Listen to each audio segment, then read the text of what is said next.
All right. Wait a while.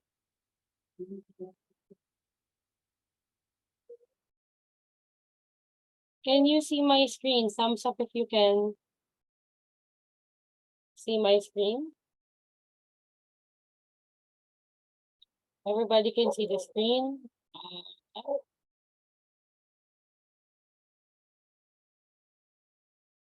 Sige, sorry sa aso ng kapitbahay. Kung naririnig niyo siya dyan. This is a very short discussion. Romanesque architecture is very short. Not really very short, pero this is one of those chapters that we don't really have to get into so much detail compared to Renaissance, compared to Gothic. So review of last week. Can anyone tell me what we discussed last week? Yes, good afternoon, Sir Irving. Yes, sir. Good afternoon po, ma'am.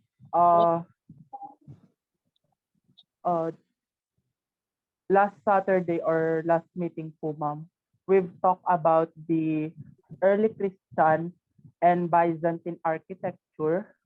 Early Christian is the age of early Christianity in Rome. Before that po, there are three oldest religions, which are Hinduism, Buddhism, and Jainism po. So the practice of Christianity was considered to be illegal po. So the people had to worship privately po sa house private or private house po ata. So later on po, they use basilica which is firstly intended to be civil purposes into a religious place for them to worship po. So the unique feature of early Christian architecture is that the orientation of the facade face is the cruciform plan and the baptistry. And they believe po na church were the people po. On the other hand, Byzantine architecture or Byzantium is the divergence of early and Western church architecture po. So Byzantium started when Emperor Constantine wanted to establish a new Roman capital po.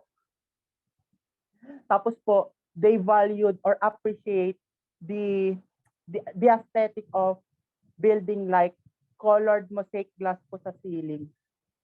And then, ma'am, natandaan ko to. The unique orientation of Byzantine architecture is that the orientation of the facade face west, the polygonal plan, and the most famous structure is the Hagia Sophia, and lastly po is yung emergence of Dosseret block. And that's it, ma'am. Alright. Gusto mo bang ituloy hanggang postmodern, Irving? Gusto mo ba ituloy hanggang postmodern? Parang gusto ko na lang makinig. Na joke lang. Anyway, anyone else to add dun sa bring up ni Irving?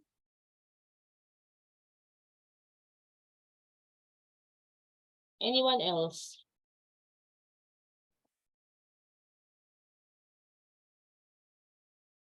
Sige, let's try. Kahit dalawang recall na lang. Raise your hand if you want to say something, ha? Sino pa? Sige, let's try. Let's try Maria Patricia Calano. Patricia, good afternoon. Are you with us? Ma'am, di po ako naka-attend last week po. Ako po yung nag-PM po sa iyo po nun, ma'am. I know. Yes, I know. Pero, di ba tayo nag-watch ng recorded session natin? Hindi ko pa po, ma'am, napanood pa po. You know, hindi kayo dapat nag-iipon ng mga backlog nyo, ha? When you failed to attend class for 1 week, pabulin nyo na agad at huwag nyo nang paabutin ng next week. Para pag tinawag kayo, meron kayo masasagot. So, let's try someone else. Aubrey Carrigan. Good afternoon, Aubrey. Are you with us? Good afternoon po, ma'am. Good afternoon, Aubrey. Aubrey, what do you remember from last week's meeting? Ma'am, yung ano lang po, yung, yung sa ano po, yung pinakamalaking ambag po ng religion is yung ano po, yung art and architecture. Yes, that's your takeaway from last week. Yes po, ma'am. Tama naman siya. Today, you'll know more sa ambag ng religion to our history, the history ng architecture subject natin. Sige, anyone else before we proceed? This is a short discussion lang, so expect na maaga tayo matatapos. Anyone else want to say anything? Ate Tony, Ate Claire, Jasmine, questions, comments, suggestion, or takeaway from last week's meeting?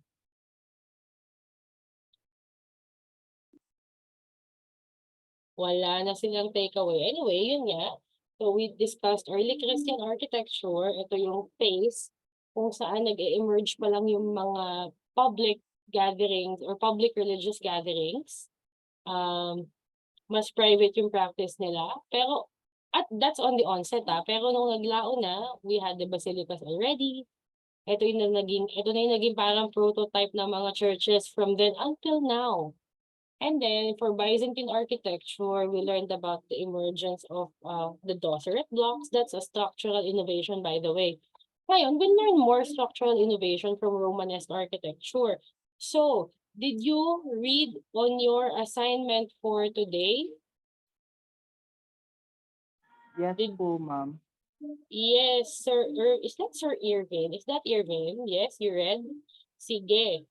Anyone, what is meant by Romanesque?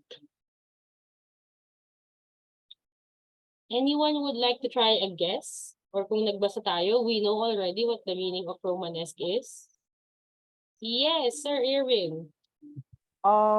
Based po sa pagbasa ko po sa Visual Dictionary and sa Google po, ma'am, Romanesque po is the revival of the Roman era po with different, parang nahaluan na po siya ng Greek, ng ano po, ganun po, whatsoever. To be fair, si Romanesque, we can call it a revival of Roman architecture. Kasi Romanesque means literally from the Romans, Roman-like, or descended from the Romans. So, ito yung time na nag-romanticize na tayo ng mga buildings or we're trying to improve whatever we can improve. Wait lang. Let me just pick something. Yeah. And then, ito na yung era kung saan ang focus na natin is more on how long we can make this church stand. Yung structural durability niya, yung design. Actually, this is lesser yung design sa interior ng Romanesque compared to the Roman. So Romanesque architecture is basically a mashup of a lot of architectural influences. Beginning, siguro major, super major component niya or influence niya will be from the Romans. However, may halo na yan Halo na ni Byzantine, halo na ni Carolinian, halo-halo, as in madaming halo. Pero, this is purely, or I mean, not really purely, but this is mostly Roman. So, with that being said, I want you guys to recall your Roman architecture elements. What do you remember from your Roman architecture lessons from your HOA1? Yes, Irvin, again. Irvin, bala ko ba makauna sa subject natin? Hindi naman po, ma'am. Advance reading lang po kasi sinabi niyo rin naman po. Yes, that's very good. That's the reason actually, guys. That's the reason kung bakit wala na tayong gagawin masyadong plates. Bukod sa it takes a lot of your time, I just want you guys to listen intently. I don't even want you taking notes kasi you're getting the slides. Tapos nire-record natin yung session. Pero the main reason why hindi natin kinoconsume lahat ng time at hindi tayo gumagawa ng masyadong maraming requirements is we're after for you to learn the concepts. Na ang gusto natin, after this semester, when you step out of my classroom, you know already what is early Christian, what is Byzantine, what is Romanesque, and what is Renaissance, what is postmodern, you know already. So, dahil nag-advance reading si Irvin, sige na nga, Irvin, recall ka ng Roman architecture mo. So, ma'am, Okay lang po ba kung basahin ko yung description po ng Roman architecture po? Pwede mo naman siyang basahin, pero gusto mo, bigay ka lang ng isang element, tas pasa ka ng bola sa favorite classmate mo na Sige po. si Rodney, na favorite mo. Okay. Oh. So, ma'am, yung Roman architecture, it is the architecture of the ancient Roman people po. So, it's characterized by massive brick and concrete construction, employing such features as the semicircular arch, the barrel and the groin vault. Yung barrel po is yung arc po siya na pina-extend, and yung groin vault po is the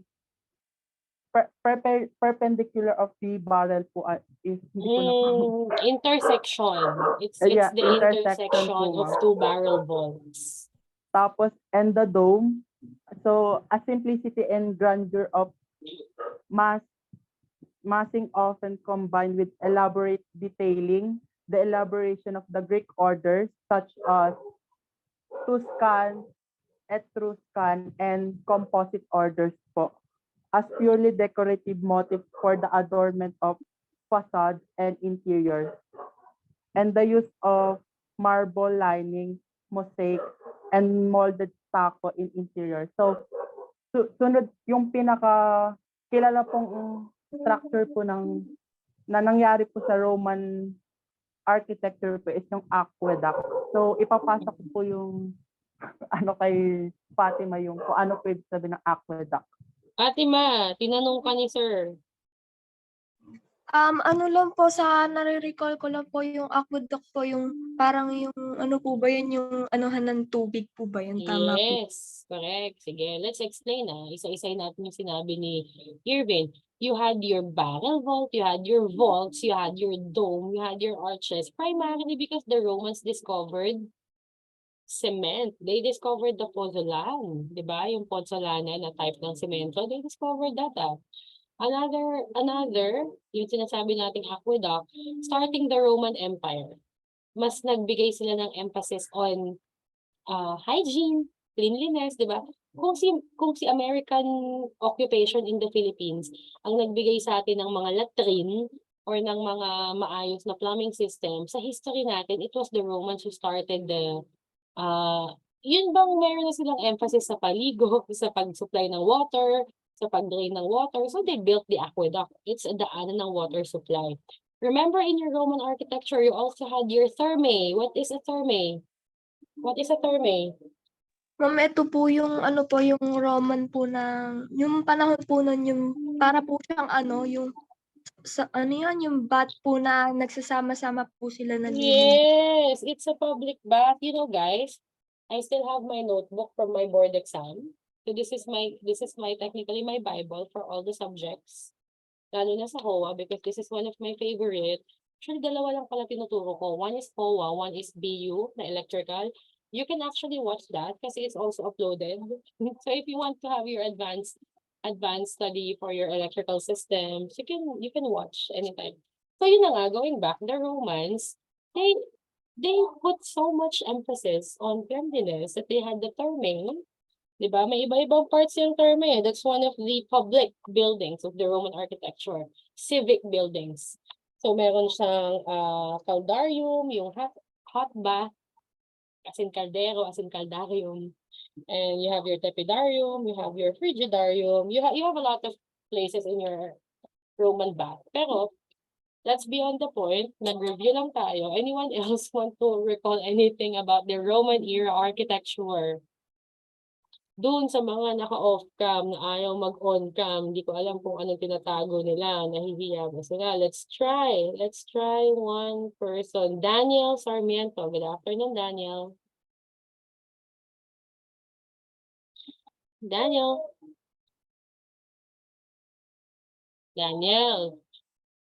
See, kaya ayoko kayo naka-off cam mamaya, hindi ko pala kayo nandyan. I mean, wala pala kayo dyan.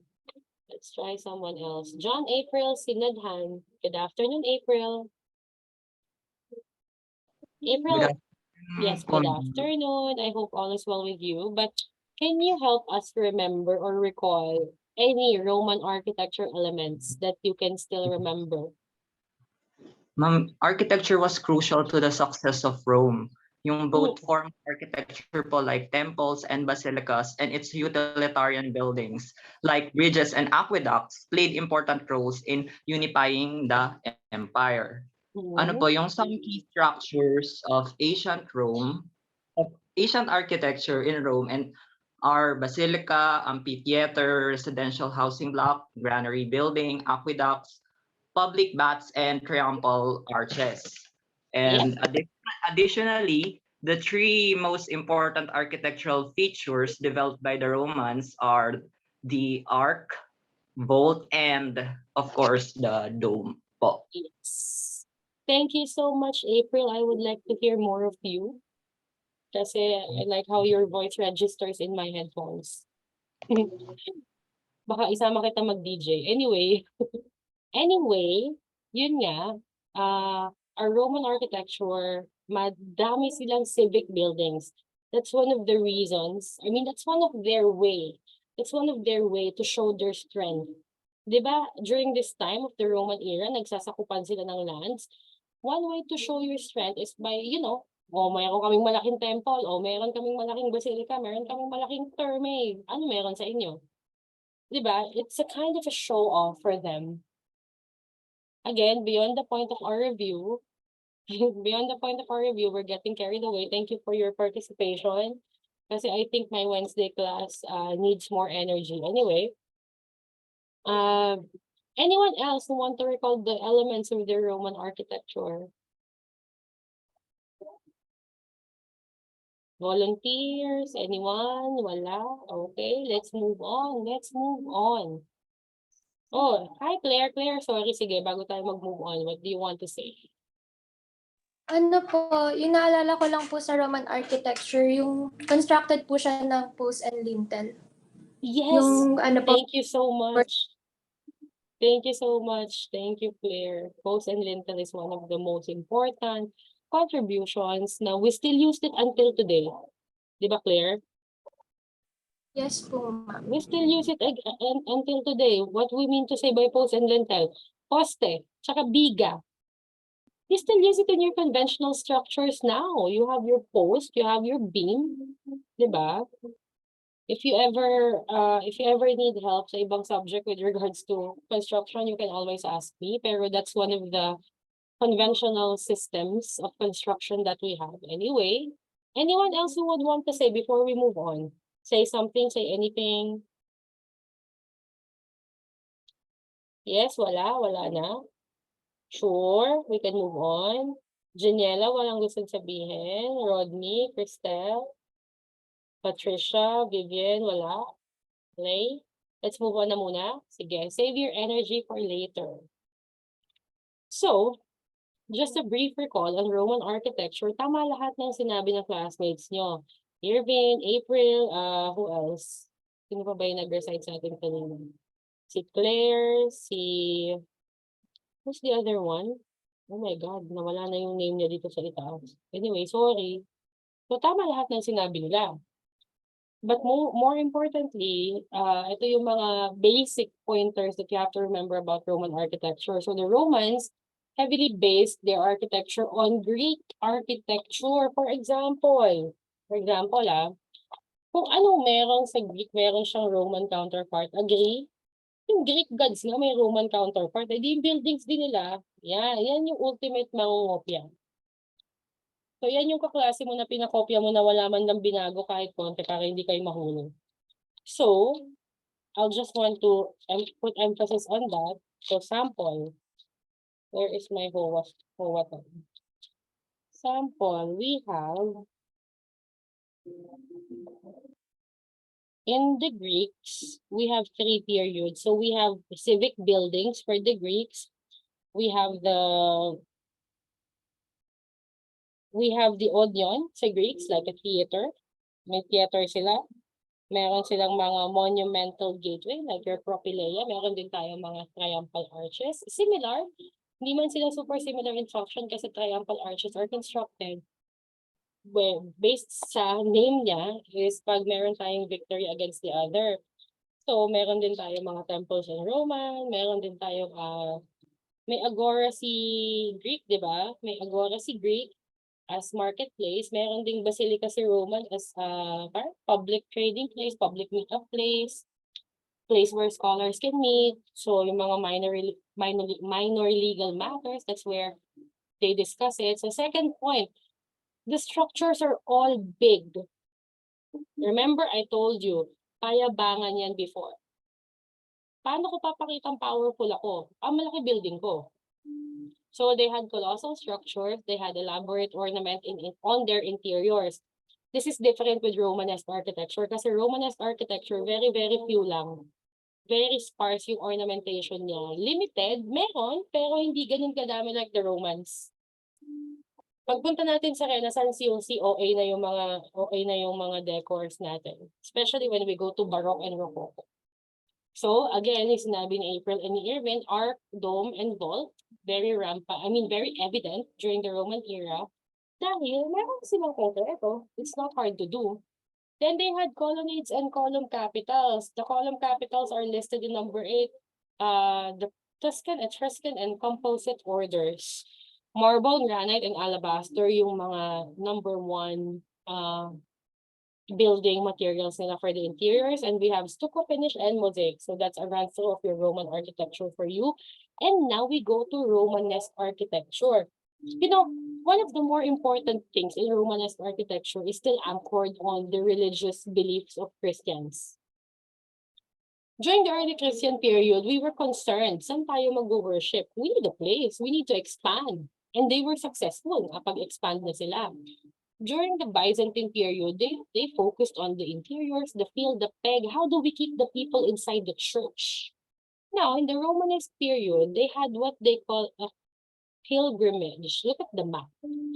Everything, yung purple line, I don't know if, let me open my pointer for a while. Let me open my pointer. Here, all these lines, they lead to somewhere here in Spain. That's Spain for you guys. So this is Spain. This is a part in Spain. This is where they go for pilgrimage. This is Santiago de Compostela. Let's see what it looks like. This is the church. So very evident yung pilgrimage.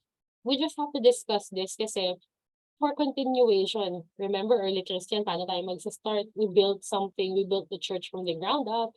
Byzantine, how do we keep the people inside? We make it fancy.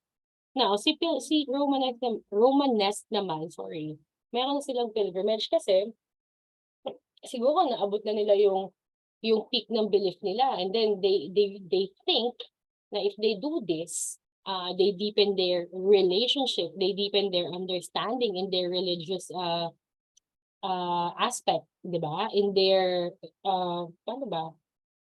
Mas nagdi-deepen yung understanding nila sa teaching sa Bible and their relationship with Jesus. Yun yung tingin nila. So this is why they do the pilgrimage. Meron tong counterpart sa mga Muslim when they go to Mecca. Let me just Google very quickly how it's called. This is one of their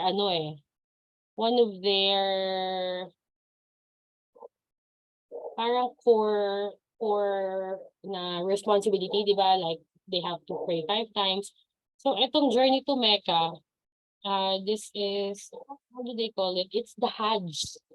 Yung pagtapos mo pumunta sa Mecca, meron ka ng title na Haji ka na. Kasi nakapag-Hajj ka na. So this is the same. This is of the same principle as that. Okay, moving forward. Any questions so far? Questions, comments, violent reaction? Naririnig niyo ba yung pidjoke ng kapitbahay? Kung naririnig niyo, I'm really sorry kasi may birthday sa baba. Yes, Irvin. Kanina tahimik yan eh. Yes, Irvin, you raise your hand. Ma'am, yung tanong ko lang po for the Roman architecture po, is yung colonnade po ba is yung sa Colosseum po ba? Yes, that's colonnades and your arches, continuous arches and colonnades. Yes, Irvin? Yun ba yung question mo? Yes or no lang yung sagot? Yes. Opo, ma'am. So, colonnades is defined, yung colonnade natin, it's defined as a row of columns supporting something or supporting a roof, an entablature, or you know, the arches. Kasi di ba tuloy-tuloy siya, grabe naman yung nagbibidyo ko sa baba. Wait lang friends gusto ko na silang sawayin eh. Wait lang. Let me just make dungaw.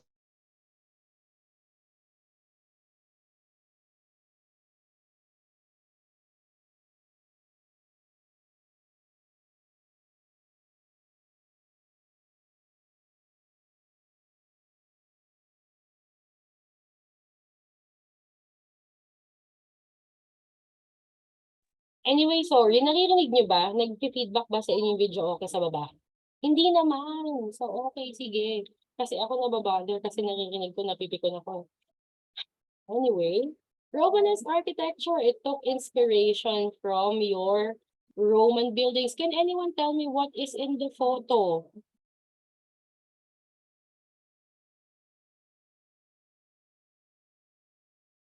Yes, Irvin.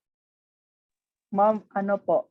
Pisa Cathedral or Square of Miracle po ba yun? Meron ka bang kaibigan sa HOA na pang Wednesday at bakit alam mo yung sasabihin ko? Okay, this is Piazza de Miracoli or the Plaza or Square of Miracles. You have your Pisa Cathedral here. This is your Pisa Cathedral. Can you see my pointer? You have the Leaning Tower of Pisa, which is actually a campanile, and you have the Baptistery del Duomo. I don't know how to pronounce, but this is a dome na baptistery nila.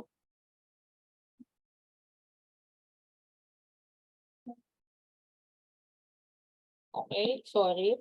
So, characteristics of your Romanesque architecture are heavy articulated masonry. Look at the photo. Look at the cathedral. Ang bigat niyang tignan kasi gawa siya sa konkreto. Very rigid siya tignan, and that's one of the characteristics of Romanesque architecture. You have thick load-bearing walls. In return, dahil nga thick yung walls mo, you have now lesser light coming in. Remember sa Byzantine era, we wanted light? Lahat ng liwanag pinapasok natin sa Byzantine architecture churches.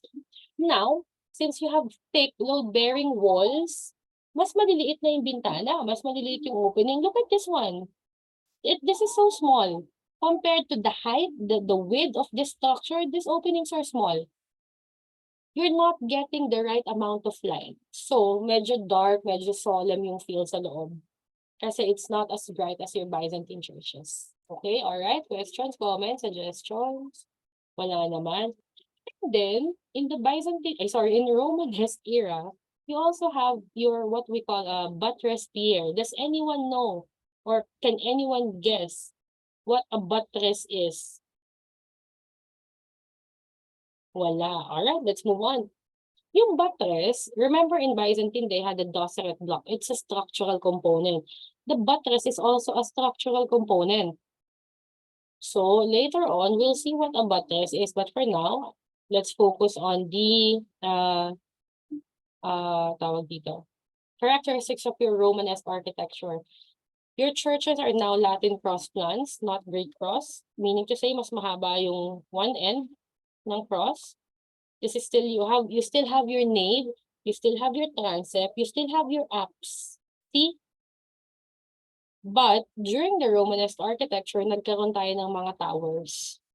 The campanilla or the other towers. Usually meron yan sa mga entrances.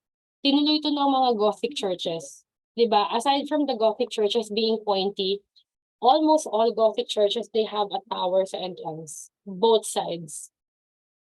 Anyway, moving forward, they still use the barrel and cross vaults like the Romans did. Very sparse ornamentation in contrary to the Romans na maraming ornamentation. Sila naman, mas kaunti. And now, this is very interesting for me. I actually read on this topic. Bakit?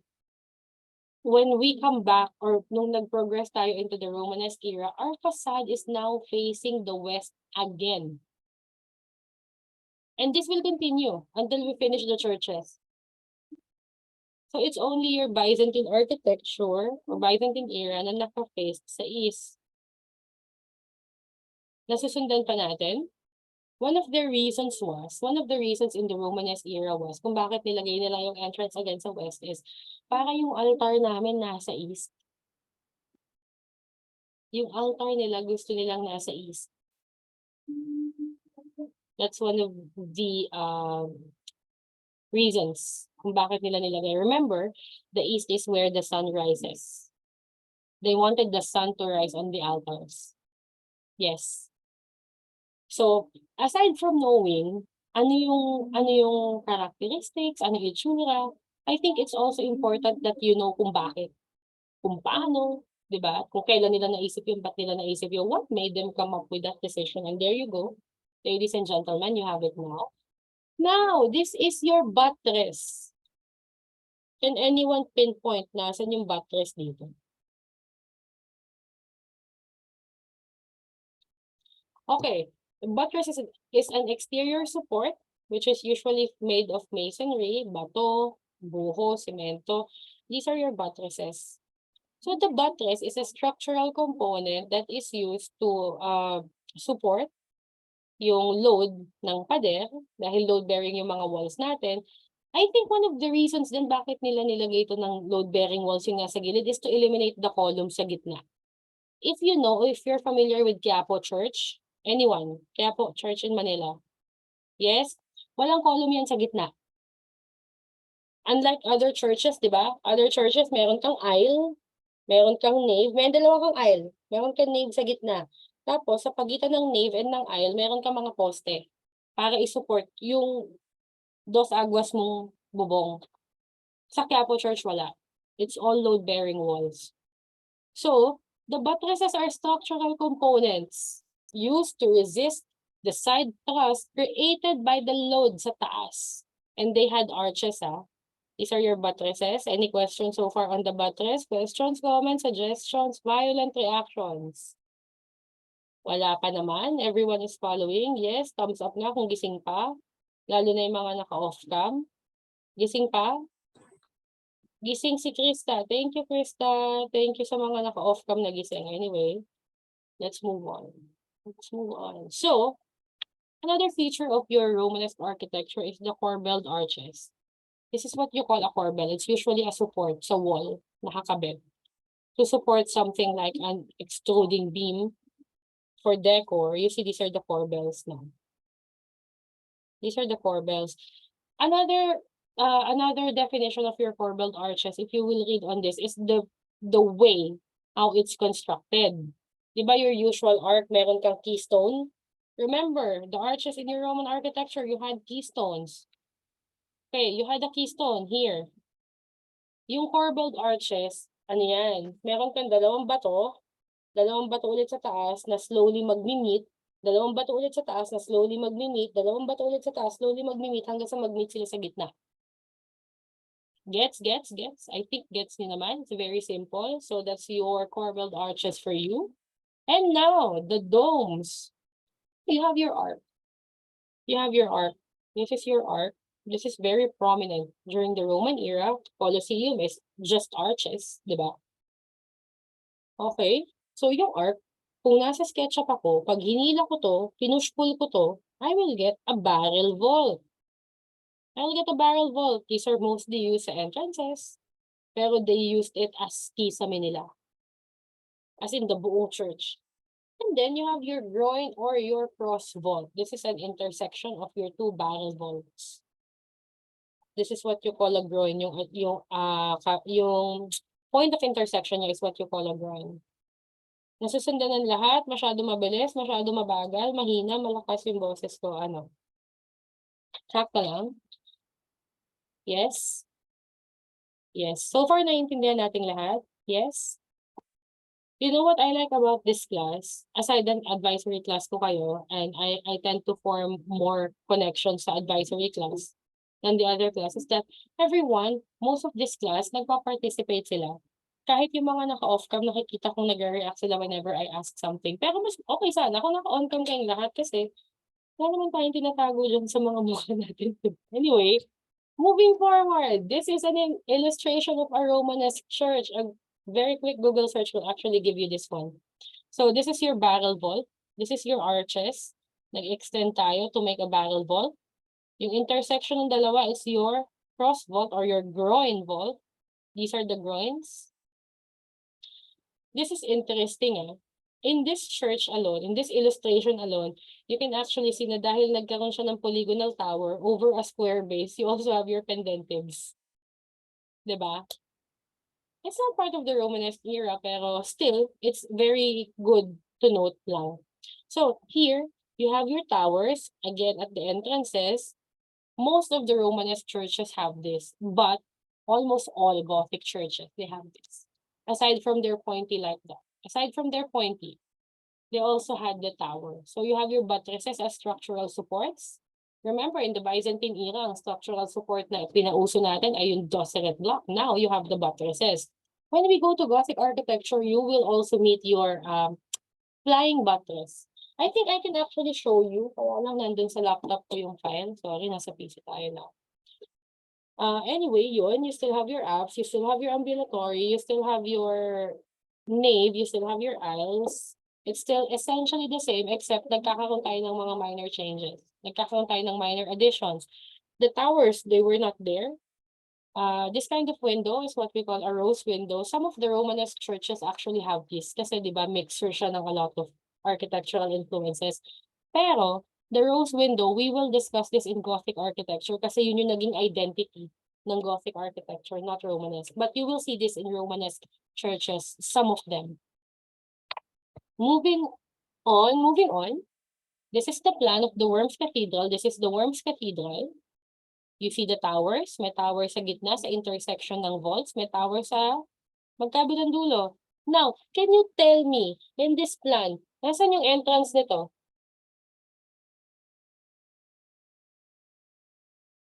Right or left side?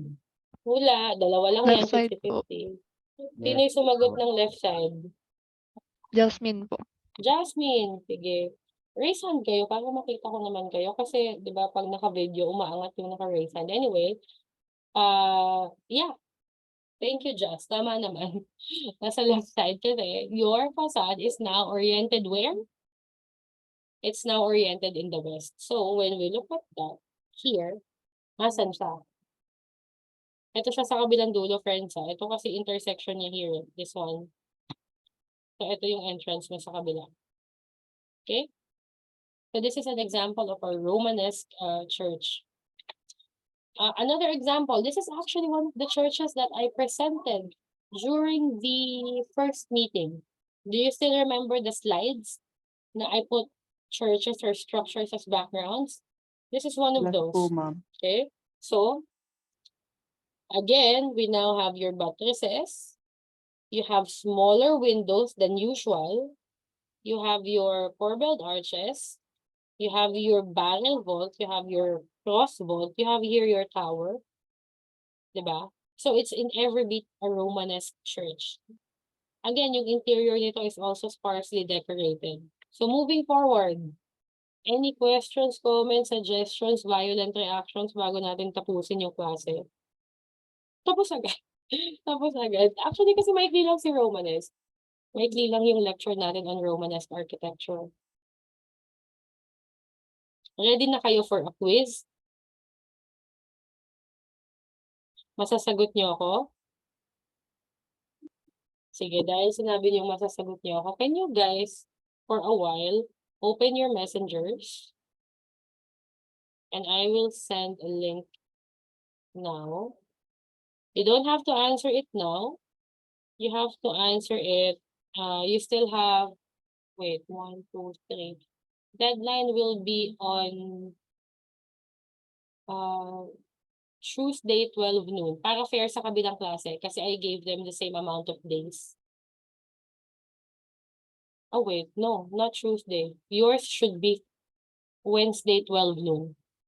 Wednesday, 12 noon should be your deadline. So I will send the link to you now. Did you get it? Did you get it? Yes po, ma'am. Yes po. Your exams will mostly be like this. So, may nagtanong sa akin eh. I don't know which class yung nagtanong sa akin. Anong klase po yung quiz natin?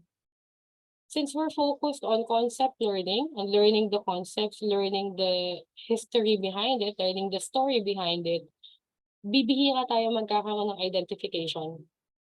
Bihira tayo magkakaroon ng multiple choice, which will allow you na manghula. May mga exams that are designed to know what you don't know. And this types of exam, the one that I'm giving you now, this is designed to know what you know. This is designed to find out what you have absorbed in the class so far. So, meron tatlong question dyan, specifically for the 3 topics that we discussed, and a bonus question if in case you did not get everything correctly down to the point, you still have a chance to perfect the exam. One student who submitted just after I gave the questionnaire, she submitted within the next hour. She got a score of 113. Diba? She got a score of 113. Kung makalagpas uno kayo by the end of the sem, di uno kayo. Diba? So, any questions, comments so far on all the 3 topics that we discussed?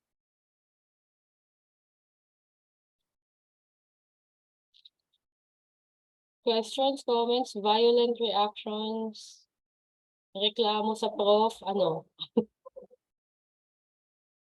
Ma'am, Sige. Yes, sir. Ano yun? ano po yung ano gagawin po dun sa poll po sa GC? Sorry, sino yung nagtatanong? Hindi ko nakita. Sino yung nagtatanong? Ako po, ma'am. Francine, wait lang. Where are you? Can you unmute for a while? Para umangat ka. Si Rodney. Rodney, ano po yung gagawin dun sa poll sa GC? Kasi di ba we had a quiz? We have a quiz as part of our grading system or our grading room, percentage. Right? So instead of giving you a quiz, I would rather just give you a presentation per group. Or mas gusto niyo bang mag-quiz? What will be easier for you given na you have other subjects, tsaka mas gusto kong intindihin nyo kasi yung lesson. So, if kayo yung magpe-present ng ibang topics, that would allow you, hindi naman lahat. Definitely, I will still do my own presentation. Paano kung may na-miss out kayo na dapat yung malaman? 'Di ba? Pangit kasi yung idea ng iba na pag nagpapa-reporting yung teacher is inaasa yung work niya sa students. That's wrong. That's actually one of the things para meron kayong magkaroon ng kaunting retention.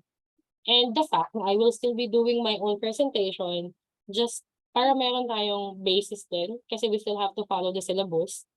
I just want you guys to research on something very, very deeply to share to the class, di ba? The topics will be given 1 week in advance to be fair for all the groups. Hindi natin siya i-assign na all together na, o sige, ganito ka, o sige, ganito ka. What if next week ka na, tapos yung isa last week pa? To be fair for all, you all have a 1 week preparation for that. Very short report, maybe 30 minutes, kasi 2 hours lang tayo. 30 minutes, that's fine with you. So you just share something about the specific topic. I will still be having my own lecture. You don't worry, I will still be having my own lecture. You're still in track. We're still on track sa kung ano yung dapat nating dinidiscuss. So this is actually an additional source of knowledge for everyone.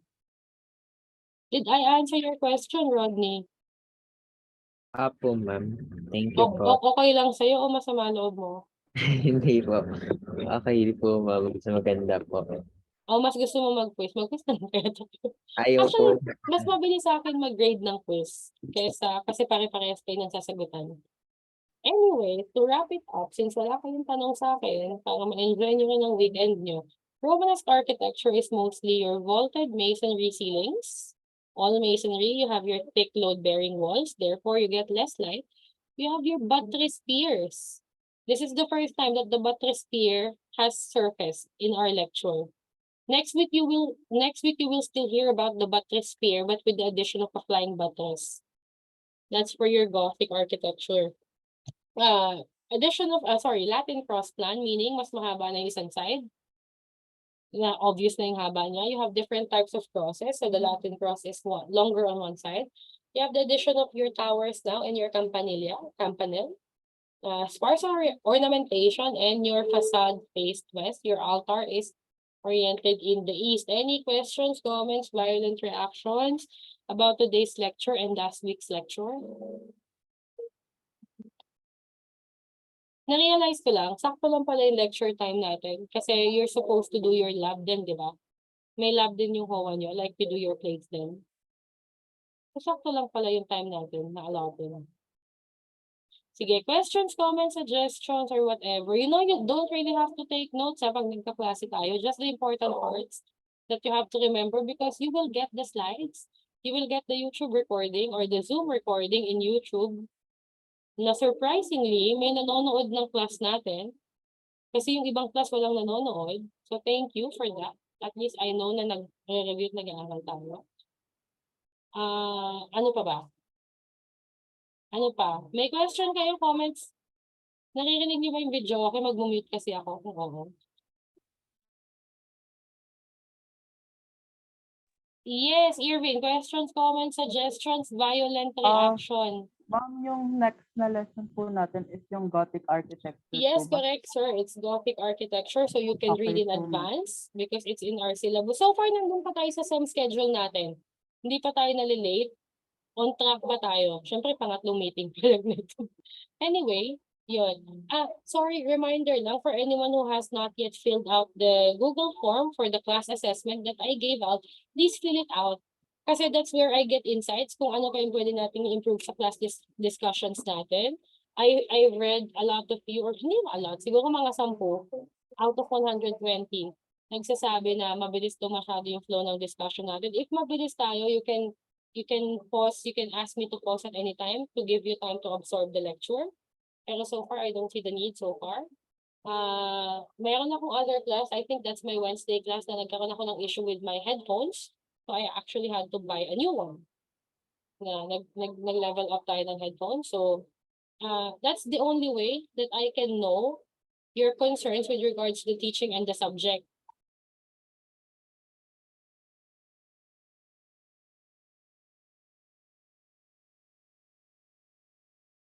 Anyway, so yun, if you haven't filled it out, please answer it now. I think, Irvin, I haven't seen your name in the form.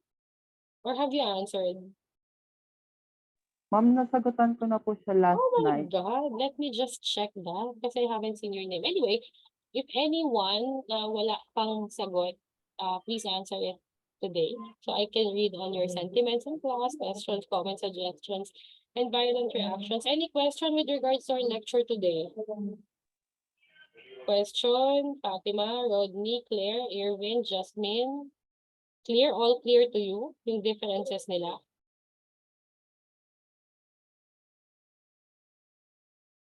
Or we need more time to absorb? Yes.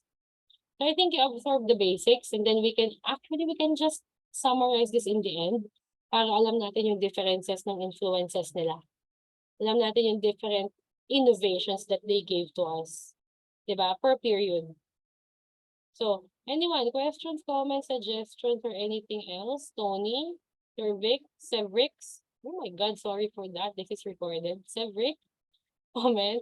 Crystal, Patricia, April, Daniel, Vivian, Janella, Jana, Giniela, Shane. May questions? Wala. Questions, comments, suggestions, violent reactions? May gustong sabihin? May gustong i-clarify? Or everything is clear? Just to give you a quick recap. How do we know if one is Romanesque? Usually the walls are thicker. You will see buttresses. You will not see just buttresses when you go to Gothic. Your buttresses will always be accompanied by the flying buttress. You have less light coming in compared to your Byzantine architecture where you have more light coming in. Your Byzantine era architecture is actually the easiest to remember kasi siya yung hindi cross-plan. Your early Christian basilicas are very easy to remember as well kasi siya yung pinaka-basic. Siya yung parang prototype natin ng lahat ng to. Siya yung wala pang tower, wala pa nung mga campanile, but it had the baptistery. Remember ha, the baptistery started to be attached to the basilicas during the early Christian period kasi nagko-convert sila ng maraming tao. They needed an avenue. They needed the venue to do that. Diba? Okay. So early Christian, Byzantine, Romanesque. So far is clear with you, everyone? Clear? Clear? Crystal clear. No questions so far. Anyway, if you have questions, you can always chat, call, text. email or just type in the group chat so I can answer for all. So this concludes our class for today. Please read on please read on Gothic architecture for next week, so we can have something to talk about. And I will be waiting for your answers sa Google Form kasi as you answer, I will also be grading it. Para na-announce ko rin sa inyo yung scores nyo. Alright? So I hope you all have a happy weekend and that the lesson was clear to you. Thank you, everyone. Ma'am, excuse me lang po. Yes po, Roxy. Ma'am, from 2A po. Ask ko lang po sana if may attendance pa rin pa po ba ako for this week? Kahit naki-sit in lang po ako. Di ba Okay lang. nag-attendance? Okay lang yan. Nag-attendance po kayo? Yes, okay lang yan, friend. Your attendance is not part of your grading. I just want you to... Sige pa. Actually, I just want you to come kasi, you know, the better if we learn all together instead of you just watching, diba? And I appreciate you sitting in, Roxy. It means that you're taking this subject very seriously. Okay. Anyone else? Questions, comments, suggestions, violent reactions, feedback? Did we address your concerns sa mga things to improve natin for the class? Yes, Irvin. Questions, comments, suggestions? Ma'am, regarding po sa grouping, sa group presentation po, kayo po Yes. ba mag-grupo sa amin or kami po? I think it's best that you decide amongst yourselves, but I need 5 groups. So kung ilan kayo, I think you're 39 or 41. Is this the 41? Kayo yun, no? Let me just check. Kayo yung 40. Yeah, so 5 groups of 8 each. You decide amongst yourselves kasi mamaya magbunutan ako kasi hindi nyo pala trip yung kagrupo nyo. Hindi pa kayo makapag-deliver ng maganda. No. Just stating the obvious. Estudyante rin ako dati. Estudyante rin ako ngayon. Ayoko rin ng kagroup na hindi ko pa-vibes. So, group amongst yourselves. Let me know your grouping later or kahit on Monday. Or just before our next class. The sooner the better so I can edit the class matrix. Any questions, comments so far? Subjects, sa lecture, sa mga future na gagawin natin?